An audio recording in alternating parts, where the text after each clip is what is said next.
Votre santé est votre bien le plus précieux. Si vous souhaitez prendre soin de vous et mieux vivre votre travail, bienvenue dans l'aventure Mon Job en forme. C'est un podcast qui explore toutes les questions d'hygiène de vie et de santé au travail grâce aux conseils d'invités captivants. Un lieu d'échange bienveillant pour s'inspirer des meilleures pratiques. Je m'appelle Aurélien Matt, responsable communication chez Horizon Santé Travail. Plongeons ensemble dans le monde passionnant de la santé au travail. Il y a des sujets qu'on porte en soi, mais qu'on préfère éviter. Le deuil en fait partie. Nous sommes nombreux à avancer dans la vie sans vraiment oser nous avouer qu'il n'y a qu'une seule vérité, la mort. Le deuil n'est pas le sujet le plus facile à apporter, peut-être à tort, et pourtant, malgré la douleur, la vie continue. Et puis, il y a le deuil au travail, encore plus tabou. Les émotions, c'est pas ce qu'on arrive le mieux à maîtriser au travail. On peut perdre un chef, un collègue, un proche, sans ignorer l'impact dévastateur sur soi et le collectif. Alors on fait ce qu'on peut, et souvent seul. Comment retourner travailler, avoir perdu quelqu'un ? Comment soutenir un collègue frappé de plein fouet ? Comment éviter les maladresses qui blessent ou à l'inverse, le silence qui pèse encore plus lourd ? Et puis il existe des deuils dont on ne parle presque jamais, comme le deuil périnatal, qui laisse des traces profondes mais souvent invisibles au bureau. On va parler de tout ça simplement, sans dramatiser mais sans minimiser non plus.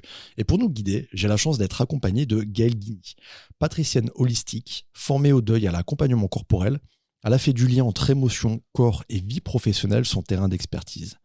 Gaëlle parle du deuil avec justesse, humanité et une vraie vision, notamment à travers son podcast Ainsi va la vie, pour parler du deuil et de la mort sans aucun tabou. Bonjour Gaëlle, je suis ravi de te revoir. Bonjour Aurélien. On s'était rencontrés à la remise des prix podcast santé francophone il y a quelques mois. Absolument. Et à l'occasion duquel tu as reçu 2 prix, donc félicitations. Et c'est vrai que ça a été l'occasion de nous rencontrer et d'imaginer un épisode ensemble, donc c'est chouette. Je suis ravi, moi aussi. Puis toi aussi d'ailleurs, tu as gagné un prix récemment. Oui, j'ai été lauréate du prix spécial du jury au Trophée du funéraire 2025 dans la catégorie Consoler les endeuillés. Et ça m'a fait vraiment plaisir parce que ça a montré que le podcast pouvait être un outil d'accompagnement à part entière. Donc, c'est précieux pour toutes les personnes comme toi et moi qui faisons des podcasts et bien d'autres aussi. Absolument. Félicitations et puis bravo pour ton travail. Merci. Alors, on va commencer par la première question. Quand on perd un proche dans sa vie personnelle, combien de temps faut-il vraiment pour aller mieux ? Est-ce qu'on met une pression inutile sur les gens en pensant qu'après quelques semaines, ça devrait aller ? Souvent, on entend « Allez, c'est bon, ça fait 1 an, passe à autre chose », qui est évidemment une maladresse. Mais comment tu vois les choses, toi ? En fait, c'est l'une des plus grandes maladresses. C'est cette nécessité, cette injonction sociétale qui est de tourner la page, de passer à autre chose, de continuer la vie, etc. Sauf que quand on vit un deuil marquant, en fait, ça prend du temps. Et on sait que la durée moyenne d'un deuil, c'est 3 à 5 ans, avec des phases et des oscillations. Et comme la plupart des gens ne connaissent pas ce que c'est que le processus de deuil et comment ça se passe, en fait, il y a plein de maladresses de cet ordre-là. Donc, penser que ça peut durer quelques jours ou quelques semaines, c'est mettre une pression implicite sur les endeuillés qui n'a pas lieu d'être. Parce que c'est important de rappeler que le deuil, c'est un processus qui est naturel. On le sait depuis la nuit des temps, l'humanité vit des deuils. Ce qu'il faut comprendre, c'est que en fonction, le deuil, il est plus ou moins intense en fonction de la relation que la personne avait avec la personne décédée, des circonstances du décès aussi, des ressources de la personne endeuillée, de son histoire. Donc en fait, on ne peut pas faire de généralité sur des délais, c'est pas chronométrable, ça dépend de chacun. Et c'est pour ça que dans le deuil, on évite tout ce qui est il faut, toutes les injonctions, parce que le deuil est propre à chacun. Et que même si moi je viens, par exemple, si un parent décède, mon père ou ma mère, que mon ami a également un parent qui décède, la façon dont je l'aurais vécu moi, qui peut être la façon dont elle le vivra elle. Donc ça permet parfois d'avoir une résonance et donc de pouvoir partager certaines choses, mais en tout cas les injonctions sur ce qui a marché pour moi ou moi en 3 semaines c'était fini, ça ne peut pas être pour l'autre la même chose. C'est ça, et puis cette tentative de comparer aussi, ou cette tentation de comparer les situations entre les personnes. Ce qu'on peut entendre aussi, c'est oui, je connais des veufs, des veuves, ils s'en sont très bien sortis, et pourquoi pas toi? Enfin bref, on entend souvent ça aussi. Oui, alors déjà, s'en sortir de quoi? Parce Oui. que le deuil, c'est un processus. Et en fait, là, il y a eu la Toussaint il n'y a pas longtemps. Sur toutes les ondes, c'est faire son deuil. Faire son deuil, faire son deuil. On ne fait pas son deuil. On traverse un deuil, on vit avec son deuil. On aura... Parce que le deuil, en fait, c'est quoi? C'est à la fois un processus psychique pour faire face à la perte d'un être cher, qu'il soit humain ou animal aussi, je le précise, parce que de plus en plus de gens vivent avec un animal qui prend une part très importante dans sa vie. Donc, il y a des deuils animaliers qui sont très, très impactants. Et puis, c'est aussi un processus durant lequel, en fait, on va intérioriser la relation qu'on avait avec la personne dans le monde physique. On va l'intérioriser, ça va devenir un lien intérieur d'amour et de... Voilà, donc en fait, c'est tout ce processus-là. Et 5, 10, 15 ans, toute une vie, on vit avec le souvenir de la personne, avec ce qu'elle a été pour nous, etc. Donc en fait, il n'y a pas de faire son deuil. Et quelqu'un qui pourrait se dire je dois faire vivre la mémoire de la personne qui est décédée, et pour ça, ça passe forcément par de la souffrance. On a l'impression que les personnes doivent entretenir la mémoire à travers de la souffrance. Est-ce que tu le vérifies, ça, hein? Ou est-ce que tu en entends souvent parler de ce genre de réaction? Alors, dit comme ça, non. C'est certain que j'ai interviewé il n'y a pas très longtemps une invitée qui m'avait parlé d'une transformation de ce lien. C'est-à-dire que ce lien de souffrance, il est dû à la perte dans la vie de cette relation et de tout ce qui existait, qui était entretenu avec la personne décédée. Mais peut-être que le processus de deuil permet que ce soit plutôt l'amour qui vient prendre la place de la souffrance. Ça ne veut pas dire que le manque ne va pas perdurer, mais c'est un lien d'amour qui s'inscrit à l'intérieur de soi et qui va faire que finalement la mémoire de la personne va rester et va perdurer.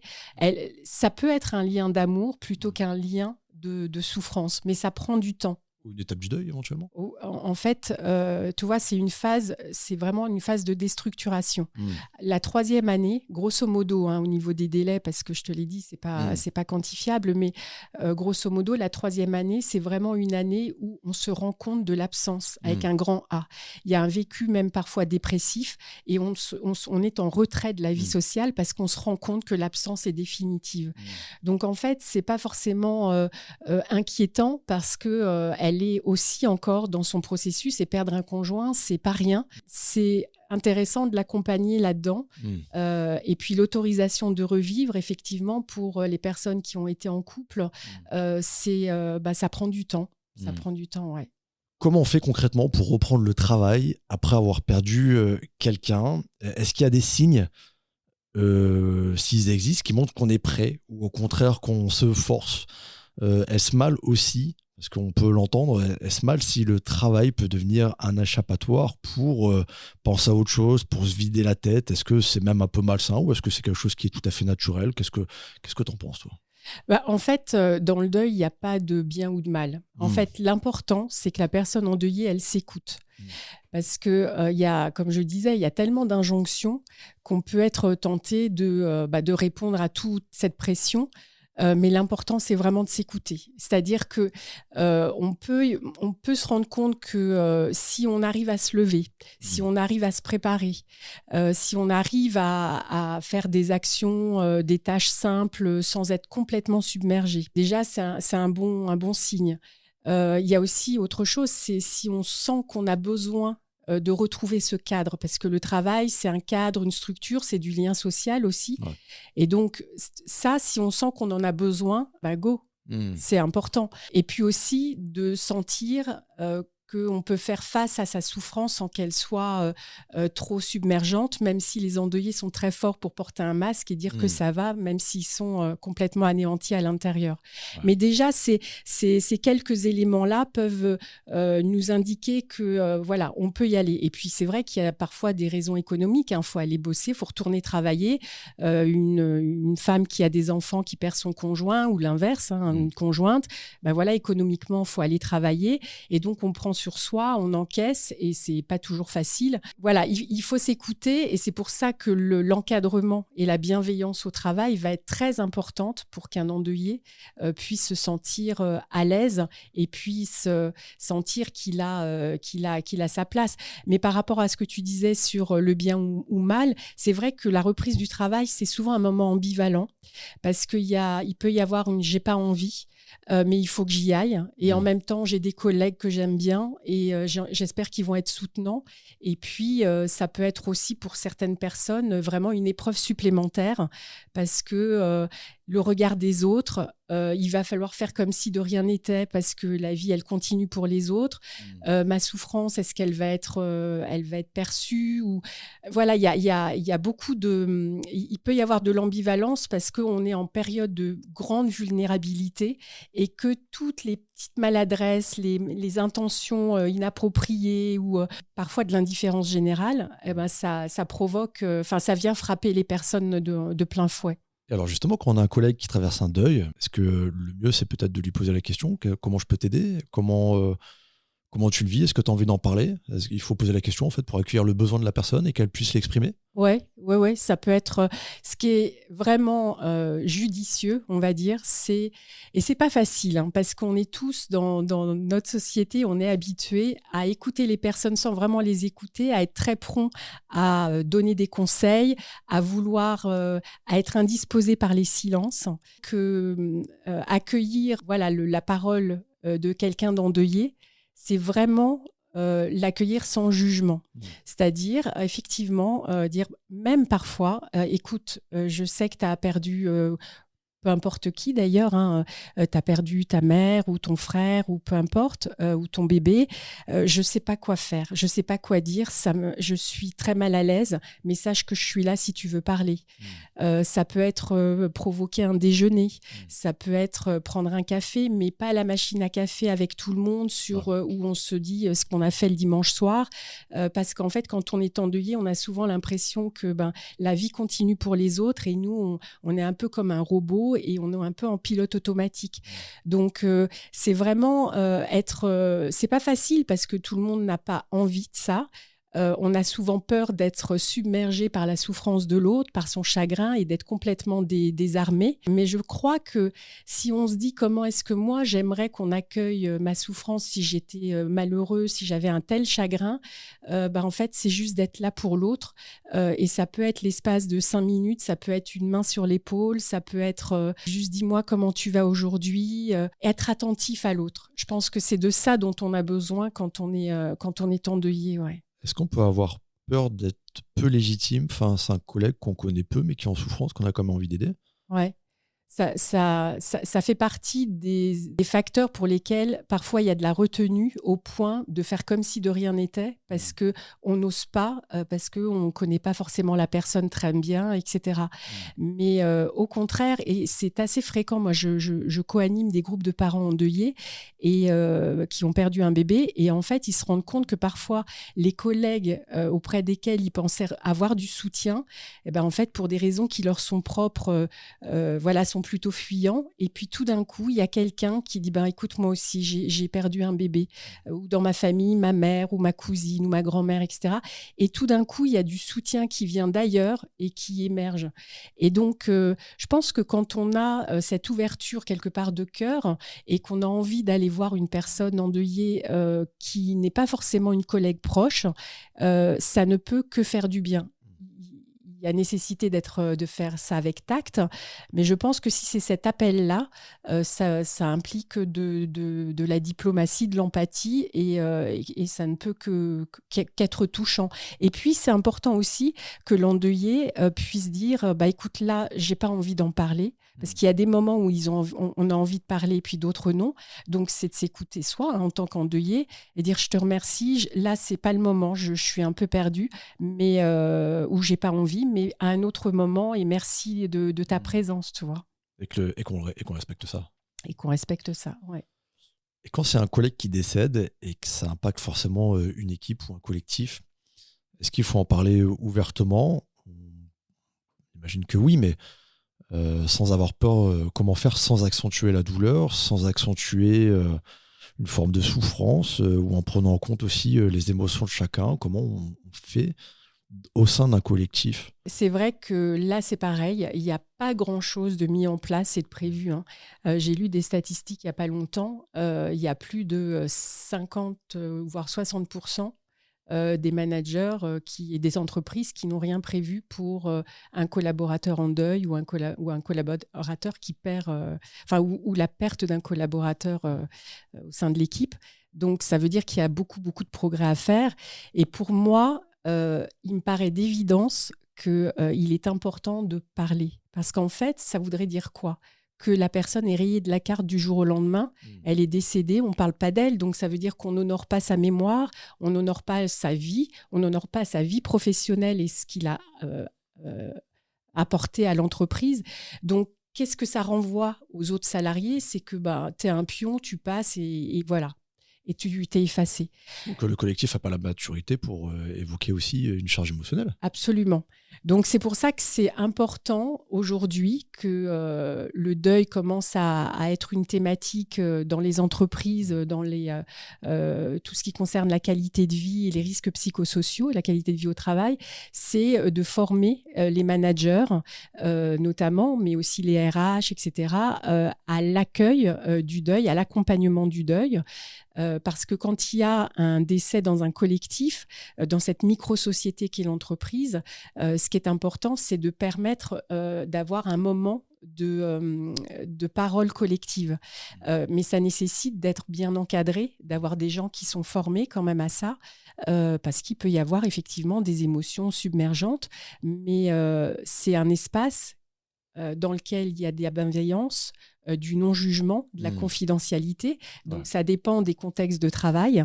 Il faut se sentir à l'aise, mais il est possible aussi de faire appel à des associations spécialisées dans l'accompagnement du deuil qui peuvent venir et proposer un cercle de parole. Mais en tout cas, parler de ce que l'on traverse, c'est vraiment important parce que ça participe à créer du lien aussi entre les gens.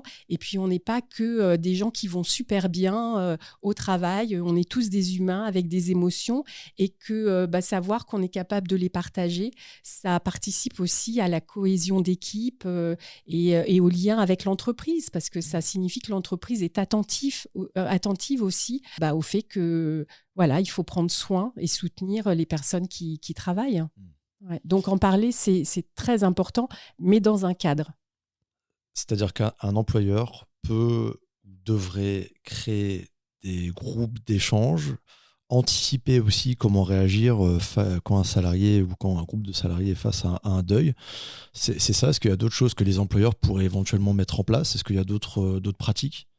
Alors en fait, ça dépend si c'est un collègue qui décède ou si c'est un collègue qui a un proche qui est décédé.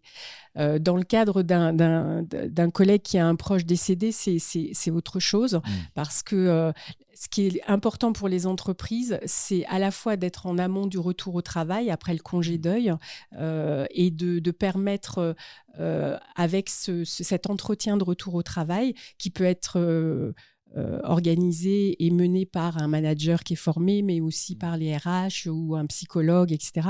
Et qui permet à la fois d'accueillir l'endeuillé, ses craintes, ses besoins, parler de comment revenir au travail, c'est-à-dire est-ce qu'il faut de la flexibilité, est-ce qu'il faut du télétravail pour un retour progressif, comment alléger la charge de travail, comment est-ce que ça va être reporté sur les autres collègues, et puis aussi, ça c'est important, proposer, déjà dire que la porte est ouverte pour parler s'il y a besoin.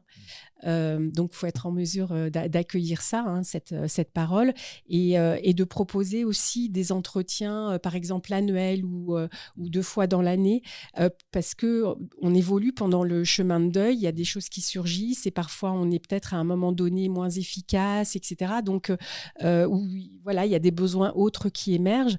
Donc, c'est de permettre aux salariés endeuillés d'avoir ce soutien-là et de savoir que ça va lui permettre d'avoir des des repères. Donc déjà, ça c'est important. Et puis cet entretien de retour au travail, c'est aussi un sas entre l'absence et puis le retour. Et ça permet aussi, et ça j'aimerais bien en parler, c'est que pour certains deuils, notamment le deuil périnatal, c'est important avant de revenir au travail de pouvoir communiquer avec ses collègues et dire voilà ce qui s'est passé, voilà ce dont j'ai besoin, ce que j'aimerais qu'on évite, etc. D'exprimer ses besoins à ses collègues, plus ou moins proches, c'est à l'endeuillé de le définir, mais ça permet d'éviter beaucoup de maladresse et de s'adresser de cœur à cœur, quoi, quelque part, de toucher les personnes. Et quand ça concerne un collègue qui est décédé, je pense que ce qui est important, c'est d'avoir ce moment, au moment de l'annonce du décès, ce moment collégial où on l'annonce, et puis de proposer un temps de parole, un temps d'échange, voir comment est-ce qu'on organise la communication autour des obsèques, la communication à l'extérieur, auprès des clients, sur les réseaux sociaux, etc., bien entendu avec l'accord de la famille. Tout ça, c'est des choses qui doivent être mises en place. Il peut y avoir une ligne d'écoute psychologique aussi, il peut y avoir... et puis, qu'est-ce qu'on met en place pour les salariés pour aller aux obsèques? Est-ce qu'on prend en charge leur transport? On peut créer une cagnotte, on peut créer un livre d'hommage. Voilà, il y a beaucoup de choses qui peuvent être mises en place. Et encore, de nouveau, souvent, ça c'est mis en place autour des obsèques. Et puis après, il n'y a plus rien. Et après, il n'y a plus rien, oui. Voilà. Une fois que les obsèques sont terminées. Voilà. Et parce qu'on a peur de remettre, comme tu disais tout à l'heure, de retourner le couteau dans la plaie, etc. Mais en fait, ce deuil-là, il chemine chez les gens, chez les autres, chez les collègues. Et puis, parfois, ça fait ressurgir et remonter d'autres deuils. Donc, en fait, c'est important que les managers ou que les psychologues qui sont peut-être, ou même la médecine du travail, même si le deuil, c'est pas une pathologie, enfin voilà, être attentif à ce qui se passe chez les collègues. Puis, possiblement reproposer un autre moment de parole un peu plus tard, dans les 6 mois ou dans l'année. Ça peut être vraiment soutenant. Voilà. Je pense que ça, c'est ce que peut mettre ce que peuvent faire. Et puis, alors, il y a évidemment d'inscrire le deuil dans la charte sociale des entreprises, parce que je pense que ça participe au fait que ça génère et ça développe la bienveillance, le soutien au travail, la solidarité, etc. Ah ouais. Ouais. Tu parlais tout à l'heure du deuil périnatal. Je sais que c'est un sujet qui tenait à cœur pour l'évoquer. Ouais. Le deuil périnatal, c'est quoi? C'est les fausses couches, les morts in utero, c'est un bébé qui naît qui n'a pas pu respirer, qui décède à la naissance, ou est-ce qu'il y a des spécificités autour de ce deuil? Quels sont-ils? Parce que j'ai la souffrance des parents aussi. Ouais. Alors ça, c'est un deuil effectivement qui me tient très à cœur. Je suis bénévole au sein de l'association SPAMA et j'accompagne beaucoup de parents par le shiatsu notamment, le corps, les soins de leur corps, parce que c'est un deuil c'est un tsunami et donc ça pulvérise les parents et puis les familles évidemment. En fait, il y a une définition de l'OMS qui est assez restrictive, mais aujourd'hui, on est plus sur la perte d'un bébé in utero ou à la naissance ou dans les jours, semaines qui suivent la naissance. Aujourd'hui, les fausses couches sont intégrées dans le deuil périnatal. C'est un deuil anténatal, mais voilà, en tout cas, c'est la perte d'un bébé durant la grossesse ou à la naissance ou juste après la naissance. Et effectivement, c'est un deuil qui est traumatique, faut le dire, parce que c'est un non-sens. C'est-à-dire que ça va à l'encontre de la vie. C'est-à-dire la mort, au moment où on donne la vie, la mort vient fracturer ce moment-là qui est supposé être un moment de bonheur. Et donc, c'est tout un avenir qui est détruit à ce moment-là. Et donc, c'est un deuil qu'on porte toute une vie. Il y a pas très longtemps, j'écoutais à la radio le témoignage d'une dame de 90 ans passée qui était encore traversée par le deuil de son bébé. Alors c'était il y a 50 ans où c'était complètement mais pas du tout accompagné, mais c'est un deuil qui est dévastateur. Et en plus, comme c'est le deuil d'un être qui a quasiment pas vécu ou qui n'a pas vécu, en fait, personne n'a créé de lien à part les parents. Ouais. Donc, c'est les parents, les gardiens de la mémoire et de l'existence de leur bébé. Et parfois, il y a même, durant le congé maternité, qui a pu être très tôt, les collègues qui ne sont pas forcément au courant, qui avaient une grossesse ou les clients, par exemple. Donc, moi, je me souviens avoir eu en groupe de parole une maman qui, au moment du Covid, était en télétravail. Elle était enceinte, elle a perdu son bébé et personne n'a su, en fait, qu'elle était enceinte. Donc, en fait, il y a eu Voilà, elle s'est sentie très, très seule. Les collègues peuvent ne pas du tout imaginer que, comme c'est un bébé qui n'a pas vécu ou très peu, il y ait cette intensité dans le deuil. Mais perdre un bébé, c'est un non-sens total. Et donc, il y a ce côté traumatique, il y a ce côté de lien, c'est tout un futur qui est anéanti. Voilà, il y a des particularités qui font que c'est un deuil qui est très compliqué, qui remet beaucoup en question l'estime de soi. Le regard des autres, je ne suis pas capable de donner l'avis, le positionnement aussi, parce qu'en fait, pendant longtemps, ça a été un deuil tabou. Mais aujourd'hui, on en parle beaucoup plus, sauf qu'en fait, quand on dit aux gens qui nous interrogent, t'as combien d'enfants ? Tu vois, j'en ai 3, mais il y en a un qui est décédé. Ouais. Ok, tout de suite, ça met les gens mal à l'aise, ça crée du silence, de l'isolement aussi. Donc, en tout cas, un gros malaise. Donc, c'est en parlant et en faisant en sorte que l'existence du bébé, le prénommer. Moi, il y a 2 ans de ça, dans l'entreprise où je travaillais, il y a une jeune femme chez un prestataire qui a perdu son bébé. En fait, ils m'ont demandé d'écrire un mail parce que pour trouver les bons mots, avec de la douceur, de l'empathie, en prénommant les bébés, prénommant le bébé. Et il y a des petites choses comme ça qui sont extrêmement importantes parce que ça reconnaît l'existence du bébé, ça reconnaît la souffrance des parents et ça légitimise leur parentalité. Vous voyez ? Donc, et c'est vrai que à la machine à café, quand vous recroisez quelqu'un que vous n'avez pas vu depuis longtemps, qui n'est pas au courant et qui vous dit « Alors, comment va ton bébé ?» Voilà, il y a des choses comme ça auxquelles les parents sont confrontés. Donc, c'est pour ça qu'avant de revenir au travail, c'est important qu'ils puissent exprimer et dire ce qu'ils veulent ou ce qu'ils ne veulent pas. Parfois, il y a des endeuillés qui n'ont pas du tout envie de parler de ce qu'ils traversent. Et c'est à respecter. Puis il y a des endeuillés qui ont envie et donc qui peuvent expliquer ce que j'aimerais ou ce que j'aimerais pas. C'est juste à respecter. On peut ouvrir la porte en disant si tu as envie, si tu le sens, si tu as besoin de soutien, moi je serai là. Peut-être que j'aurai pas les mots, mais souvent avec les endeuillés, le silence est bienvenu. On le comble pas, on laisse la parole ouverte.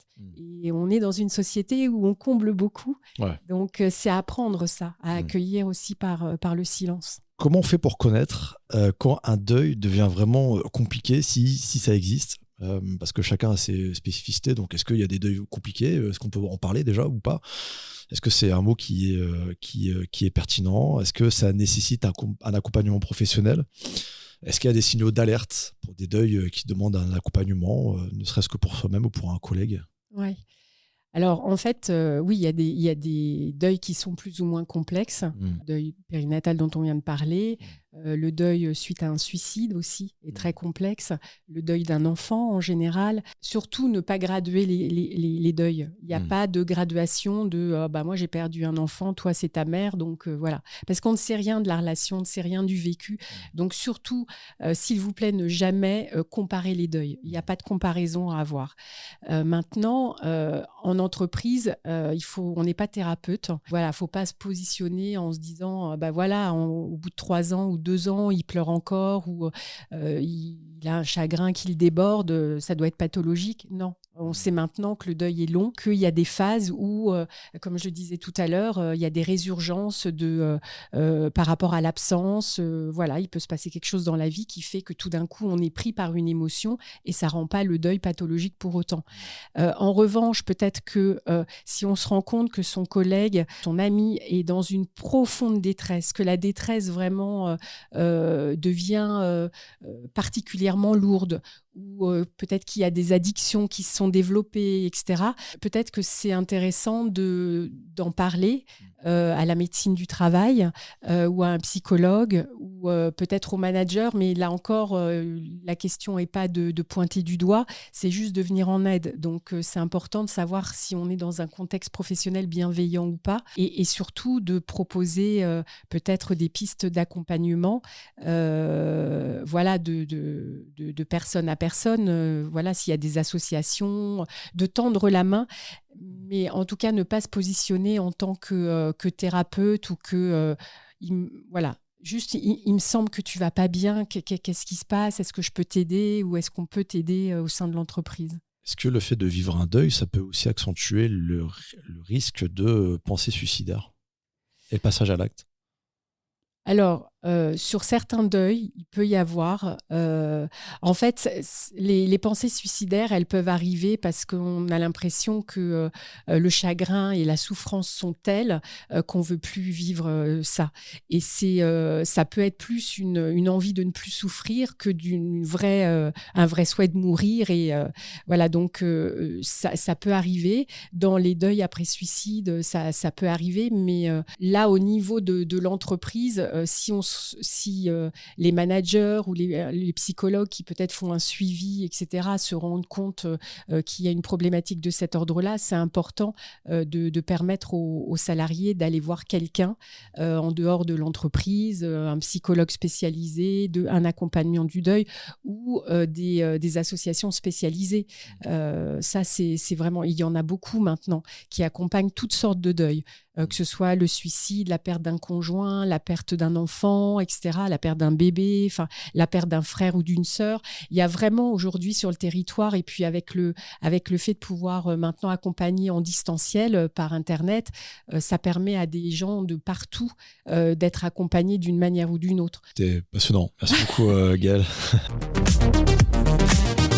Merci d'avoir écouté cet épisode. Si le podcast vous a plu, abonnez-vous sur votre plateforme préférée et laissez-nous une note de 5 étoiles ou un commentaire. Ça nous aide beaucoup pour porter les questions de santé au travail. Retrouvez-nous également sur LinkedIn et Instagram.